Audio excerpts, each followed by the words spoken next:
é hora do paredão. Paredão com Mauro Naves. Ixi. Meu Deus, o que é isso? Bicho pega. O bicho pega. Você é valente, você é um dos maiores repórteres da história da nossa televisão, mas agora o couro corre. A pergunta que você sempre quis fazer para Mauro Naves, e eu começo perguntando, Mauro Naves, vou até colocar você já participou de farras com jogadores de futebol? Obviamente quando você era solteiro. Já participei, sim. Fazia parte. O contato com os jogadores antigamente era muito diferente de hoje em dia. Já tomou uma comigo, já? Aí você saía para tomar uma e aquilo era uma fonte de informação profunda, era muito legal. Então não é farra por causa de mulherada, não, é estar ali com eles e tal. Que hoje em dia, né, você tem que falar com o assessor de imprensa, com o staff todo de jogador, é muito mais difícil chegar, pôr na rede social.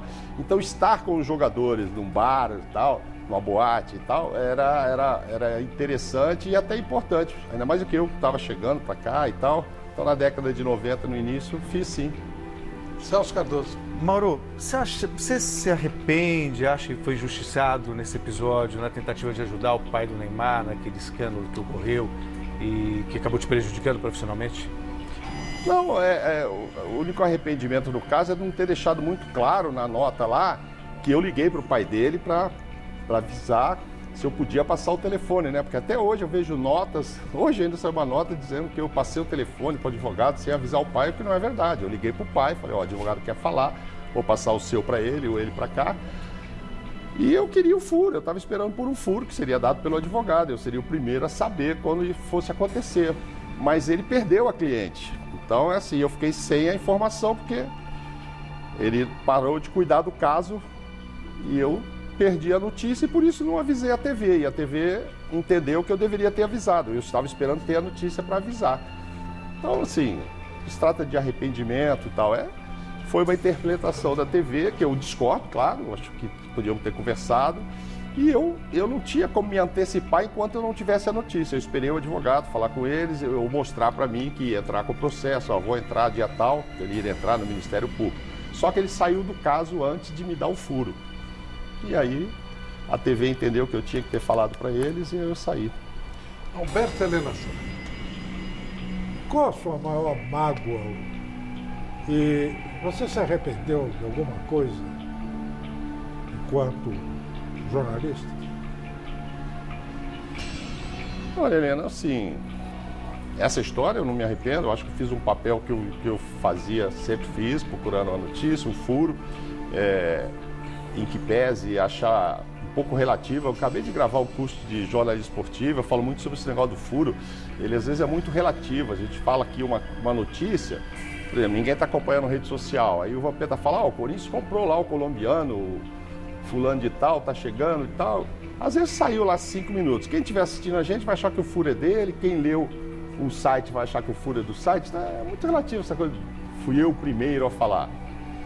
Eu acho que eu sempre agi com aquilo que vale para o jornalismo esportivo, a base do jornalismo. Que jornalismo esportivo antes de nada jornalismo. Então você tem que ter imparcialidade, ter credibilidade para o cara olhar para lá, putz, o Mauro falou, eu acho que eu vou acreditar nele porque ele tentou checar e tal. Então eu sempre fiz isso.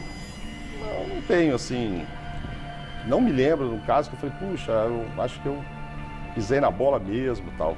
Esse caso ficou muito notório e mesmo nesse caso que acabou causando a minha saída, e eu continuei com a consciência limpa, achando que eu tinha agido como jornalista. Peguei alguém que ia ser minha fonte, pus em contato com outro, avisei, pá, não deu certo, mas assim, no momento não me lembro de nada que eu tivesse feito assim, de eu me arrepender. Talvez não ter contado mais as histórias, Marcelinho, Vampeta, Rincon, naquela época. Tem escondido algumas histórias que hoje o Vampeta põe para fora. Não, brincadeira, mas enfim. Chico Lang. Você que já cobriu seleção brasileira por muito tempo, né? Foram anos. Foram mais de 20 com a seleção. Mais de 20. Você já torceu contra a seleção brasileira? Não. Apesar de que alguns técnicos, né, olham pra gente e ficam achando que a gente tá torcendo contra, que quer que ele caia. Eu não consigo torcer contra a seleção, não. Ao contrário, porque é sempre a única oportunidade que eu tenho de vibrar com gol, né? Porque quando eu tô dentro de campo, Eu acho que sou, assim, fazendo um levantamento, o repórter esportivo que mais participou de transmissão de jogos na televisão brasileira. E eu falo isso com tranquilidade porque eu participava praticamente no 90% dos jogos que a TV em São Paulo transmitia. No Rio, hoje você tem o Eric, que funciona muito, teve o Tino, o Shoa, mas eles não estavam na quantidade de jogos que eu sempre estive. Né? De 1990 para frente, fiz todas as finais, Campeonato Brasileiro, etc. E eu, dentro do campo, eu não posso torcer. Eu fico lá com cara de paisagem, seja para o meu time ou para o outro, eu fico assim, com a seleção eu consigo, né? Então, assim, eu nunca tive vontade. Eu posso até te dizer que já tive vontade de alguns técnicos saírem lá. Esse cara é muito ruim de relacionamento, muito chato, tomara que ele caia. Mas não com derrota da seleção. Sinceramente, não. Vampeta. Mauro, em um determinado momento você fez uma postagem meio doida na sua rede social. Por que você fez aquilo? Você arrependeu? Foi isso aí, eu tô curioso. Você não viu não, hein? Meio doido, eu não arrependeu de posar na G Magazine? No Gema, não. Não, cara, mas não fui eu que postei, não. Tem uma história com o Neto e tal, que saiu, mas saiu através do Facebook do Neto, tal, numa postagem minha, que eu tava num barco, num carnaval, e falei, pô, assista a Globo, não assista o Neto e tal. E aí fizeram, deu 1 milhão de likes lá, parecendo que eu tava xingando o Neto e tal. E eu tinha tomado um pouco de água mineral a mais, tava no carnaval e tal. Tava no meio do barco lá e tal. Mas não fui eu que postei. Eles postaram, o próprio Neto postou, depois ele tirou. Eu não me lembro de doido, não. Eu, às vezes, exploro um pouco minha mãe, tadinha. Ela vai fazer 93 anos agora, graças a Deus, no dia 7 agora. E eu exploro ela lá, ponho ela bebendo ainda um Campari, um copinho de vinho e tal. E parei de fazer isso. Eu sou muito mal de rede social. Minha filha me cobra isso. Agora eu estou numa agência. Depois que eu saí da TV, fui procurado, entrei numa agência de marketing esportivo, a Euro, e estamos assim, querendo fazer um site. Querendo não, vamos lançar aí um site com a minha marca, o que eu posso fazer, um talk show, uma palestra, etc. e tal. E para divulgar isso, é muito importante você fazer um bom uso da rede social. E eu sou fraco nisso, sabe? Ao contrário, eu não fico postando muita coisa. Então agora, com essa agência, com a minha filha falando, eu tô querendo me forçar a fazer. Mas, por exemplo, eu cheguei aqui, eu não postei que eu estaria aqui hoje. É uma coisa natural. Pode ser que amanhã eu vá pôr. Pô, que prazer, tá aí. Foi mesmo, está sendo um prazer, apesar desse paredão de vocês agora. Está sendo um prazer imenso estar aqui. Mas eu esqueço de postar, entendeu? Eu não sou muito disso. Tem amigos que eu vejo 10 coisas por dia, tal. Eu sou muito ruim nisso. Agora que eu quero solidificar essa marca, eu não sei ainda que caminho eu vou seguir para frente.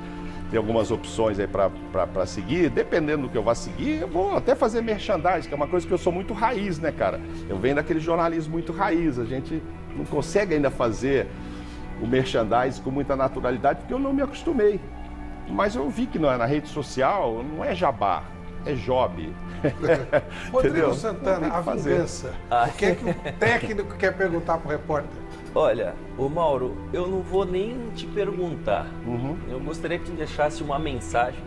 Esses jornalistas estão saindo agora da faculdade e ainda com essa febre de rede social, eles acabam esquecendo um pouco do jornalismo verdadeiro, né? Para ganhar seguidores, acaba publicando algumas inverdades. E a gente sabe que os torcedores não acompanham o dia a dia de clube, apenas só leem o que eles escrevem, o que eles postam, e muitas das vezes acaba prejudicando o profissional que está lá dentro. Não, prejudica muito, né? A gente vive uma fase aí da chamada fake news, porque hoje qualquer um é comunicador, né? Quem tem um Twitter, tem um Instagram, enfim, tem uma rede social, dá a notícia que quer e sem a preocupação de checar, de se informar, e é muito ruim. Às vezes, eu passei agora esse período de junho para cá que eu saí, eu que sempre fui pedra, né? Eu só jogava, eu passei um período de vidraça e vi como é ruim, cara. Você lê uma coisa que você não fez, que você não falou e ficar pensando, como é que o cara publicou isso aqui se ele não me telefonou, né? Então, eu acho assim, quem se propõe a ser jornalista, bom senso em ser isento, em ser imparcial e em checar as fontes. Eu li coisas. O Mauro nem assistiu a final da Copa América porque estava com a cabeça perturbada. Eu fiquei falando, como é que o cara escreveu isso? O cara não ligou para mim para checar. Eu estava aqui assistindo, eu estava vendo. Conversando pelo WhatsApp com o Casagrande, que estava na final, falando do time. Aí eu leio que eu entendeu? Então, assim, E fora isso, tem coisas piores, que aí eu me lembro assim desse tempo todo que eu tive, fala, pô, jogador tal ficou chateado naquela época com tal notícia, não dada por mim, mas pô, como aquilo deve ter atingido a família e tal. Então, essa nova geração, muito cuidado, sem essa necessidade de correr para ser o primeiro a dar a notícia sem checar, né? Que aí entra a história do furo, eu que vou falar, não adianta. Aí aquele furo vira uma furada e você pode magoar alguém, pode estragar a vida de alguém. Eu sempre tive preocupação com isso. A gente tinha, por exemplo, empresário ligar para jornalista para falar que o fulano, o Romário, vai jogar no Corinthians. Bom, o cara adoraria que eu falasse isso na TV Globo. E não era verdade. Era para valorizar, de repente, a saída dele do Vasco para o Flamengo e de volta. Aí o cara quer botar um time, né? O Miller, me venderam e compraram o Miller umas 15 vezes. Enfim. Então a gente tinha muita preocupação em checar. E era difícil, tem que ligar, é o empresário, é chegar no jogador. Eu acho que é isso, essa geração tem que ter muito cuidado com fake news que pode machucar as pessoas. Miller. Ao longo desses anos, Sinan, você é um jornalista que mais se dá bem com os jogadores, com a boleirada, né? Nesses muitos anos aí, convivendo com os jogadores, qual o jogador mais gente boa que você conviveu e o mais mala? Bom, como eu nunca fui traíra, eu não vou entregar o mala. E um dos motivos de eu me relacionar muito bem é que eu nunca fui traíra mesmo, sabe? Eu acho que nunca fui. Eu encontro hoje com a geração sua que parou e eu tive a oportunidade realmente de ver gente começando e parando e tal.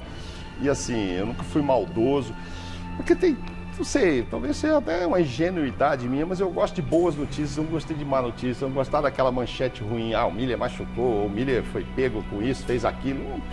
Não gostava não, eu gostava de notícia boa. Então assim, jogador difícil, cara, tem vários, né? Tem vários. Legais, convivi com muitos. É muito difícil eu nominar, assim, entendeu?